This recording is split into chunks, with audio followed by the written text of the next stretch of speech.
Hello everyone, this is Joseph from Talon Productions, and today we'll be looking at the ThreeZero, formerly 3A, Optimus Prime from the Bumblebee movie. I'll be referring to this as ThreeZero since 3A is fully a part of them now. This figure is from ThreeZero's deluxe scale line, which is both smaller and cheaper than their usual premium scale figures and with a die-cast skeletal frame. As with previous figures done by the company, these are non-transforming but very highly detailed, articulated, and accurate figures. ThreeZero, although starting off with 3A around 5-ish years ago, have been making Transformers figures for a while now. They have mostly been based on the live-action movies, specifically from the 5 Bayverse films, but some Generation 1 based figures, as well as the recently announced Optimus Prime and Megatron from the Netflix Seed show, have been done.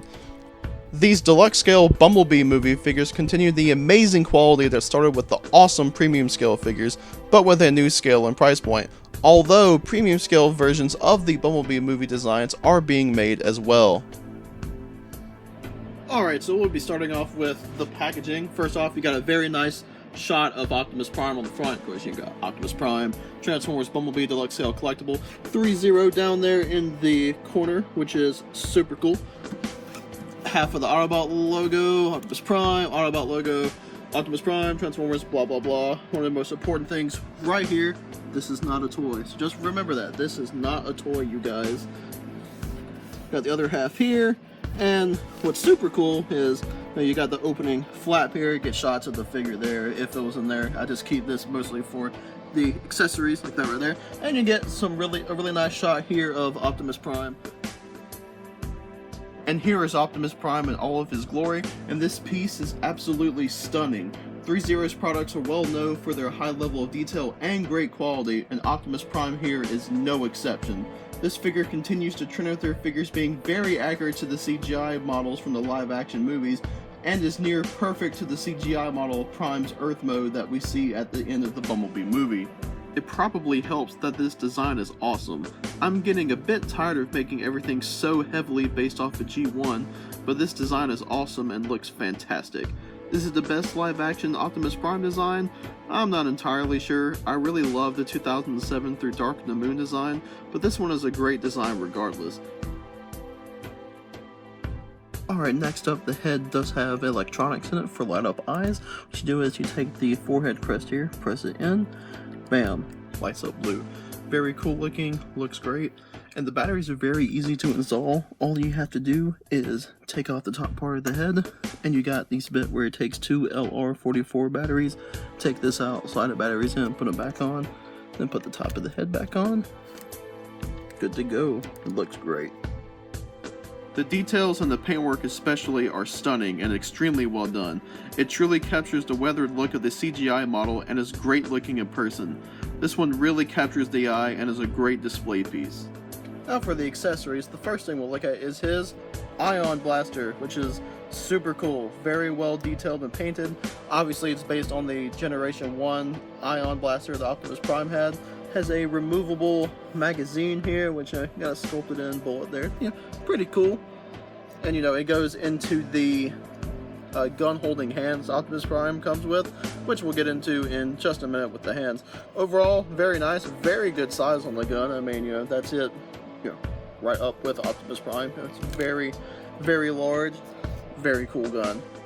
And now let's look at all of the hands. So we got some slightly spread, relaxed hands, some actually spread hands, fists, gun holding hands, and the command hand, which I think is supposed to be for when Bumblebee is going to the escape pod and Optimus Prime tells him to go. Usually I kind of connect the two-fingered point with the Dark of the Moon Optimus Prime, because there were a lot of promotional images for that movie that had the two-fingered point. Yeah, that's the command hand, or depending on how you want to use it, maybe the pleasure hand. Not trying to get too weird here, but hey. So right here, you got, the fists aren't on. They just attach with a ball joint, which is cool, to use one as an example. You got a socket here. Right now, he's got the double Luke Skywalker going, or possibly even a Count Dooku. That's probably a better fit, but hey. And here are some shots with the various hand options. On the whole, the options are fantastic. I'll usually keep the right hand with the gun, but I'll switch out the left occasionally for different looks. This shot here is typically how I have my Optimus Prime. And for the last accessory here, we have the stand, which is super cool. Bringing it in close a little bit here. Oh, that already extended out. Great. You know, you got the ThreeZero logo with Transformers, Bumblebee, and Blue. It's a very nice detail. And if this extends out, what you do is you got a little bit here. You press down, it moves up or down to, you know, wherever you want it. This bit here is a little weird because it just kind of slides out.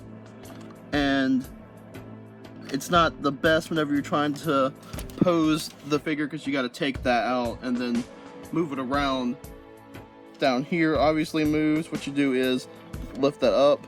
You can move this to wherever. It's got all these notches here that you press down and they'll lock it in place.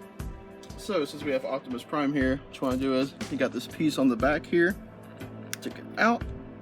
The port. Make this small to show you. Plug it in there, find your spot, and bam! Here is my attempt at the famous jump pose Optimus Prime does in the Bumblebee movie that is based on the animated G1 1986 movie. The articulation doesn't allow for it to be exact, but I still think it works out. As has been stated before, this guy is very highly articulated. I'll try to show off all the articulation that I can. The head has two joints, one at the, just the head here, and then the actual neck, if you can see that, that goes into the chest can move, which is cool. Which basically, I think it's a ball joint in each of those. You basically get a double ball joint. Articulation on both the arms is the same. So to show off the right side here, you get a bit of a butterfly joint there. Can go out at the shoulder. These move, be careful because these can pop off very easily.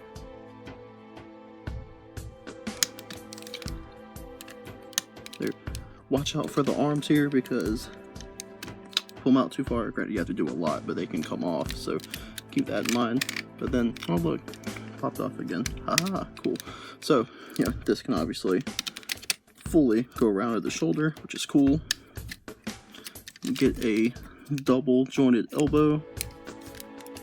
Get some very deep bends in there. Swivel at the bicep. Hands attached, via the ball joint so they can do their whole thing there. And there's a swivel on the inside of the wrist. Next up for the midsection, you can turn chest there and turn it at the waist. Isn't too bad. You get an ab crunch that goes very far. And for the back here, reveals some very cool spinal detail, which I love this. Where the more you bend it, the more it gets shown.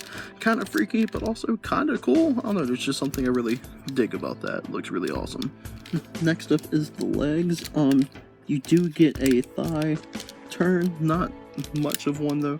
This is one of my very few complaints with the figure, since you can't really turn that all that much. You can extend this out. You see here some of the, I guess you could say, skirt pieces. They move up. These on the sides move. You got a back piece that moves out too. And then there's a bit that actually that extends out. You can push back up, because otherwise it does like that. But then you can pull it out, do it like that. Just get a little bit of extra room. Got a double bend at the knee. Get it pretty far.